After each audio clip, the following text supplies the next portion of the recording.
안녕하세요. 격리TV 한아란입니다.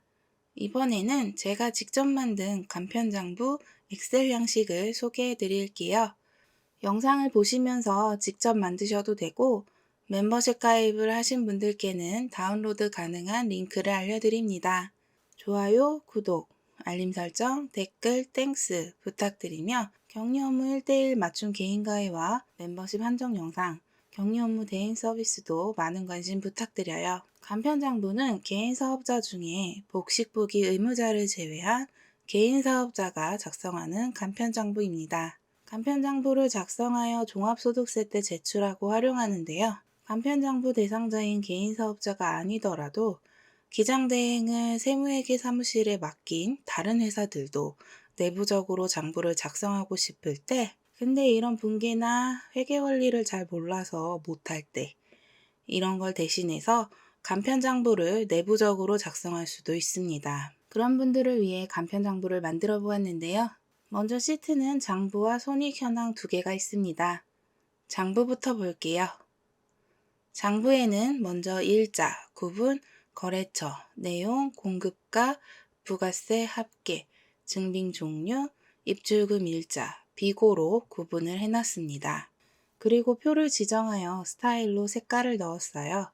마음에 안 드시면 표 서식에서 색을 변경해 주시면 돼요. 그럼 이 간편장부에는 증빙에 따라 그 영수증 날짜에 맞춰 내역을 작성해 주시면 됩니다.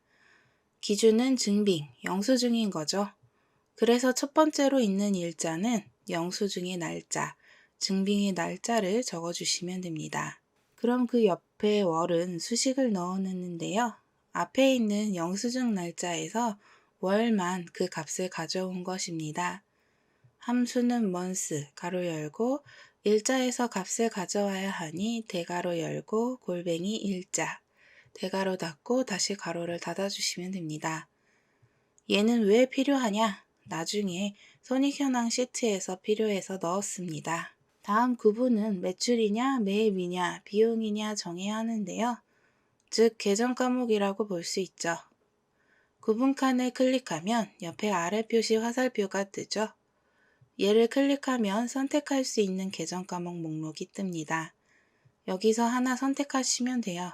매출, 기타 수익, 매입, 유무형 자산, 급여, 세금, 임차료, 이자 비용, 접대비, 기부금, 감가상각비, 차량 유지비, 지급수수료, 소모품비, 복리후생비, 운반비, 광고선전비, 여비교통비, 기타 비용이 있습니다. 여기에 없는 비용은 기타 비용을 선택하시면 됩니다.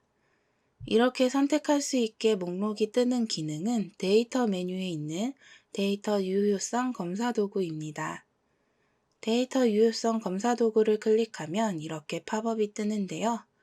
여기서 제한 대상을 목록으로 하시고 그 옆에 두 가지를 모두 체크해 줍니다. 그리고 원본에 목록으로 띄울 내역을 작성하시면 돼요. 구분은 콤마로 해줍니다. 이렇게 다 입력하고 확인을 하면 됩니다. 그럼 입력할 때 좀 쉽게 할 수 있겠죠? 거래처는 직접 입력을 해주셔야 해요. 거래처 이름을 적고 필요하다면 거래처의 사업자 번호도 열을 하나 추가해서 작성하는 것도 좋습니다. 다음 내용은 상세한 내역을 적어주시면 돼요. 나중에 봐도 무엇을 샀구나, 뭘 팔았구나, 그 내역을 알 수 있도록 설명을 적어주시면 됩니다. 금액은 공급과 부가세 합계로 나눠져 있는데요. 부가세가 있을 경우 3개 모두 적어주시면 되고 부가세가 없을 경우에는 부가세를 제외한 공급가액과 합계만 적어주시면 됩니다. 부가세가 없으면 공급가액과 합계 금액은 서로 같겠죠. 다음 증빙 종류입니다. 이것도 이 셀을 선택하면 옆에 아래 표시 화살표가 뜨는데 이걸 클릭하면 선택할 수 있는 목록이 뜹니다. 세금계산서, 면세계산서, 현금영수증, 신용카드, 간이영수증, 기타로 나눠져 있는데요. 이 증빙에 해당하는 내역은 다 작성한다고 보시면 됩니다. 전자든 종이든 모든 세금계산서와 면세계산서, 또 현금영수증과 신용카드 사용한 거, 간이영수증과 청첩장, 부고장 등의 기타로 모든 내역을 작성하시면 됩니다. 해당하는 증빙의 종류를 선택하시고 그 다음은 입출금 일자를 입력하시면 됩니다. 세금계산서 날짜는 여기 1월 1일인데 실제로 돈이 입금된 날짜는 1월 5일일 수도 있잖아요. 증빙, 영수증의 날짜와 실제로 돈이 왔다 갔다 한 날짜가 서로 다를 수 있습니다. 따라서 관리상 실제 입출금 날짜를 기록하시면 좋겠습니다. 만약 여기에 날짜가 없다면 돈을 안 주거나 안 받은 게 되니 미수 미지급 관리도 가능하겠죠. 비고는 추가로 설명하고 싶으신 내역이나 비고 사항을 적어주시면 됩니다. 이 장부 시트에서 입력한 데이터를 가지고 다양하게 활용을 할 수 있습니다. 이렇게 필터를 걸어 증빙 종류별로도 볼 수 있고 구분별로 매출이나 매입 각각의 비용별로도 볼 수 있죠. 또 거래처별로도 볼 수 있습니다.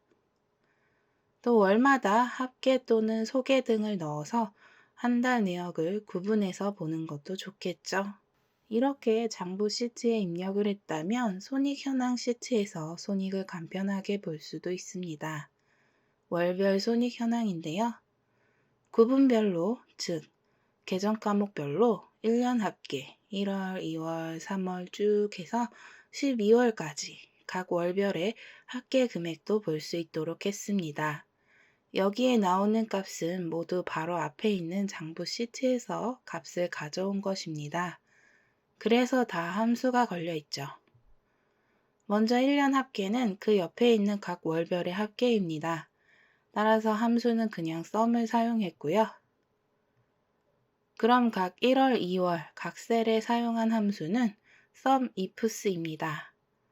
sum은 그냥 그 지정 영역에 있는 값의 합계를 나타내지만 sumif는 그 조건에 맞는 값만 합계를 내죠. 여기에 s를 붙여 sumifs는 그 조건을 여러 개 설정할 수 있습니다. 먼저 함수는 sumifs, 괄호 열고 장부 시트에서 합계를 낼 값이 들어있는 영역을 설정합니다. 여기서는 장부 시트에 공급가액이 들어있는 영역을 설정해 뒀고요. 그 영역이 움직이지 않도록 F4를 눌러 각 영역 앞에 달러 표시로 고정을 시켜줍니다. 그리고 그 다음에 조건을 설정해야 하는데 먼저 장부 시트에 해당 월만 표시된 월 영역을 설정해 줍니다. 그리고 그 중에 각 월에 대한 값만 가져와야 돼서 손익 현황 시트에 해당 월을 선택합니다. 여기서 중요한 점은 각 월을 보시면 이렇게 숫자만 들어 있습니다. 근데 보이는 건 월자가 붙어서 1월, 2월 이렇게 보이죠? 먼저 숫자 1을 입력하고 마우스 오른쪽을 클릭하여 셀 서식으로 들어가 표기 형식에서 사용자 지정으로 이렇게 입력해 줍니다. 그럼 숫자만 넣어도 자동으로 월자가 붙어서 보이죠? 실제 값은 숫자입니다. 그럼 다시 sumifs 함수로 돌아와 해당 월을 선택한 후 다시 장부 시트에서 구분이 들어있는 영역을 선택합니다. 그럼 그 영역 중에 손익 현황 시트에 여기 이 구분과 같은 값만 가져와야죠. 그러니까 sumifs 함수에 두 가지의 조건을 적용시켜 해당하는 공급가액의 합을 가져온 것입니다. 첫 번째 조건은 해당하는 월, 두 번째 조건은 해당하는 구분, 즉 계정 과목에 맞는 값의 합을 가져온 것이죠. 그래서 첫 부분에 공급가액의 합을 가져와야 하니 공급가액이 들어있는 영역, 그 다음 조건이 나오는데 첫 번째 조건으로 해당 월이 들어있는 영역에서 같은 월에 해당하는 것만 가져와라 라는 조건. 두 번째 조건으로는 구분, 즉 계정 과목이 들어있는 영역에서 같은 계정 과목에 해당하는 것만 가져와라 라는 조건. 이렇게 이루어진 함수로 채워 넣었습니다. 그렇게 장부 시트에서 가져온 값으로 수익의 합계와 비용의 합계를 내고 여기서 수익 빼기 비용으로 손익을 계산합니다. 플러스면 이익, 마이너스면 손실인 거죠. 자, 지금까지 간편장부에 입력하고 그 데이터로 월별 손익까지 볼 수 있는 엑셀 양식을 보았습니다. 이 영상을 참고하셔서 직접 만드셔도 되고 멤버십 가입하신 분들께만 공개되는 다운로드 링크를 통해 다운받아 업무에 활용하셔도 됩니다.